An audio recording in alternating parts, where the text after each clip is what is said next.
Absolutely. It's tricky. And Alexander, he doesn't shy away from discussing those challenges he faced. As a Black writer. Navigating the publishing world. Right. Talks about the importance of representation. And the need for more diverse voices. To be heard. For sure. It's a reminder that those conversations are still so important. They are. We need to continue to create space for... Welcome to Witter. Who Has Time to Read? The podcast that brings deep dives for busy minds. Listen to AI hosts Jane and Dane and get ready to unpack the world's most captivating books in just a fraction of the time.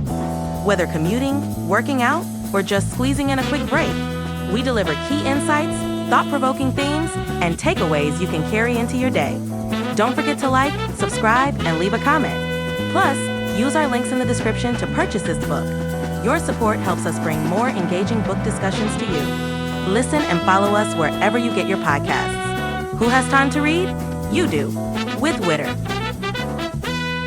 Welcome back to Witter, your source for deep dives for busy minds. Deep dives for busy minds. That's us. This month we are exploring Black voices in literature. It's Black History Month. And today's deep dive. All about Kwame Alexander's Why Fathers Cry at Night.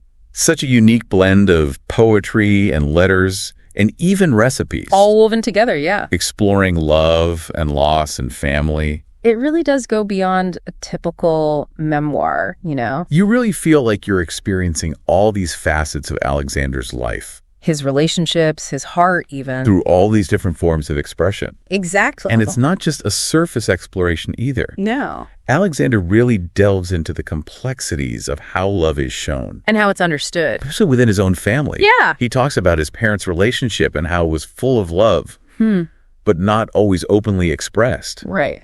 And that made him learn to recognize love in these subtle gestures. Unspoken moments. It really makes you think about how we all experience love differently. Express it differently, too. And those early experiences for Alexander seem to shape how he approaches love throughout his life. Totally. Everything from romantic relationships to the bonds with his children. Yeah, it's all connected. And speaking of family, Yes. his grandmothers play such a central role in this book. I love that about this book. Their kitchens become these spaces of warmth and connection. Where food is clearly a language of love. I love that he even includes the actual recipes. Granny's hot buttered rolls. Mana's turkey legs with noodles. Ah, makes me hungry just thinking about it. It's like these dishes become vessels for memories and family history. You're passing down traditions. Stories through each bite. Literally. So food, like a tangible expression of their heritage and love. Yeah, And Alexander takes this idea even further, he does. drawing parallels between cooking and nurturing relationships. Oh, interesting. There's a whole section called A Recipe for Love, Okay. where he breaks down the ingredients for a fulfilling connection. Interesting. What are those, I wonder? Patience, understanding, communication, The important things. even a dash of forgiveness. Don't forget that one. He's saying that building a lasting relationship takes the same careful attention Intention. as crafting a delicious meal. So true. And just like a recipe, it can go wrong.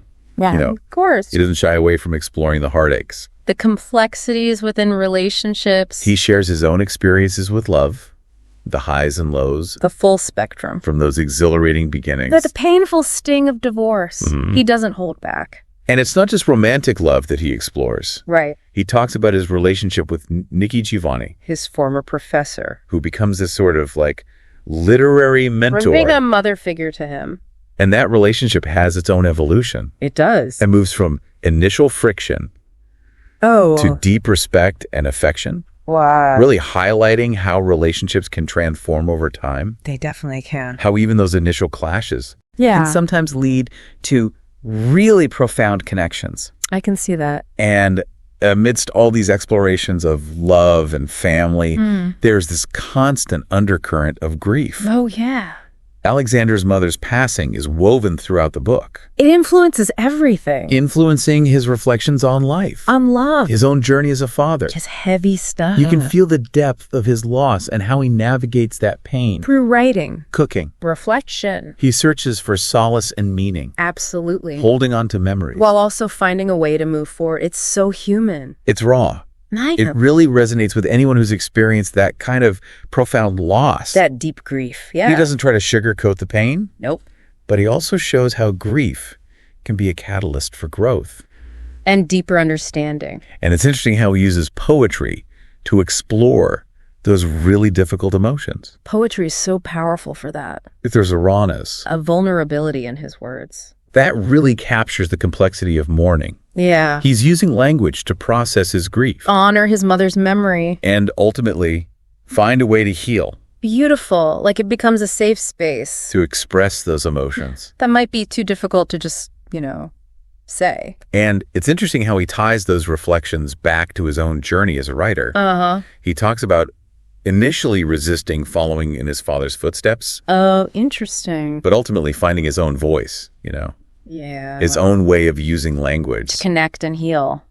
It's a common thread, I think. For a lot of creative people. Yeah, that push and pull. Honoring influences while also forging your own path. Right, absolutely. It's tricky. And Alexander, he doesn't shy away from discussing those challenges he faced.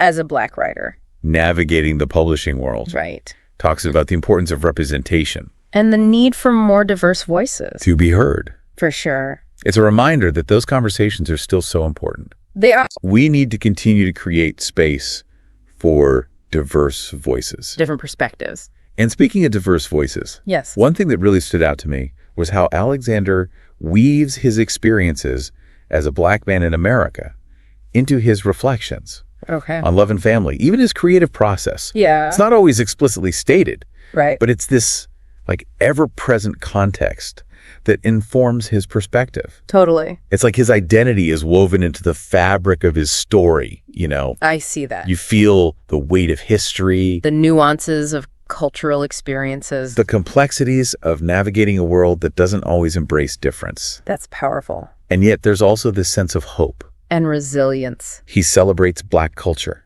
Black joy. the strength that comes from community and shared heritage. You really feel that.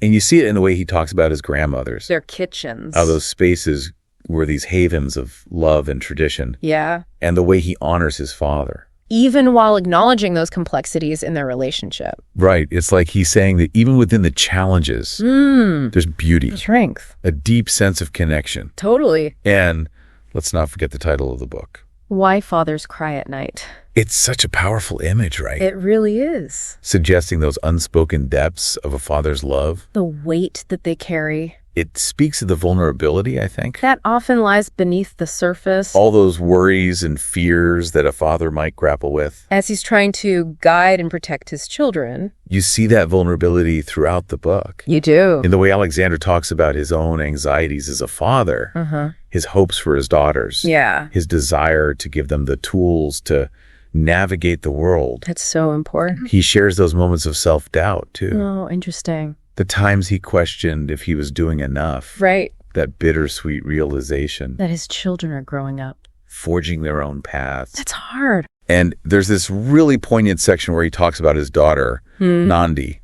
Yeah. leaving for college. Oh, wow. You can almost feel that mix of pride and loss, Yeah. The joy of seeing her blossom into independence The ache of knowing that their relationship is entering a new phase. is a big transition. It's a universal experience for parents, I think. That bittersweet letting go. Alexander captures it with such honesty. And tenderness. It really makes you reflect on your own experiences Yeah. with loved ones taking those big steps into independence. It's a journey.